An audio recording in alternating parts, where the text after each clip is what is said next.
Big boss मराठीच्या घरातील खलनायिका जान्हवी किल्लेकर ही हळूहळू प्रेक्षकांच्या मनात आपलं घर करताना दिसून येतेय। निकीच्या विरोधात उतरल्यानंतर आता प्रेक्षकांना जान्हवी आवडू लागलीये।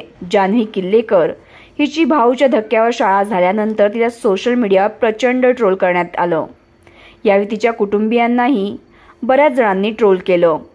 अनेकांनी पैशासाठी जान्हवीनं लग्न केलं, जान्हवीने पैशासाठी आपल्या शिक्षकासोबत लग्न केलं अशा पर्सनल कमेंटही तिच्या पतीच्या सोशल मीडियावर केल्या। फक्त तिला आणि तिच्या पतीलाच नाही तर तिच्या कुटुंबियांनाही यावरून ट्रोल करण्यात आलं, असे तिचे पती किरण किल्लेकर यांनी एका मुलाखतीत सांगितलं।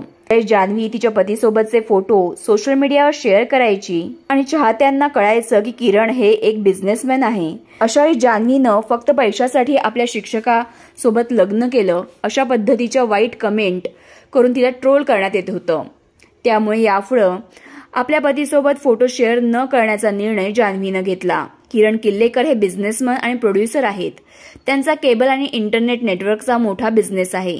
किल्लेकर कुटुंब खूप मोठं आहे। अशावेळी या गोष्टींचा त्रास या सगळ्यांनाच झाला। यावर किरण किल्लेकर यांनी पुढे येत म्हटलं की ज्यावेळी जान्हवीनं माझ्याशी लग्न करण्याचा निर्णय घेतला त्यावेळी तिला माझा बिझनेस आहे हे देखील माहीत नव्हतं।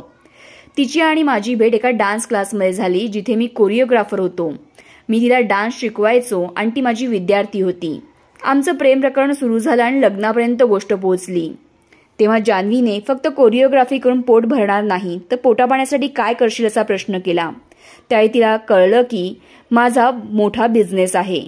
तोपर्यंत जान्हवीला ही गोष्ट माहीतच नव्हती। लोक कोणताही विचार न करता कोणतीही माहिती नसताना आम्हाला ट्रोल करत आहेत, याबद्दल त्यांनी नाराजी व्यक्त केली। जान्हवी आता सुधारलेली असतानाही अनेकांना ती फेक वाटतेय तर काहींना ती आता आवडू लागली आहे। तर मग जान्हवीचा सुधारलेला अंदाज आणि निकीला सडेतोड उत्तर देणं तुम्हाला आवडतंय का? ती तुमची आवडती स्पर्धक बनतेय का? हे कमेंटमध्ये आवर्जून सांगा आणि SB मराठी एंटरटेनमेंट चॅनलला लाईक, शेअर आणि सबस्क्राईब करा।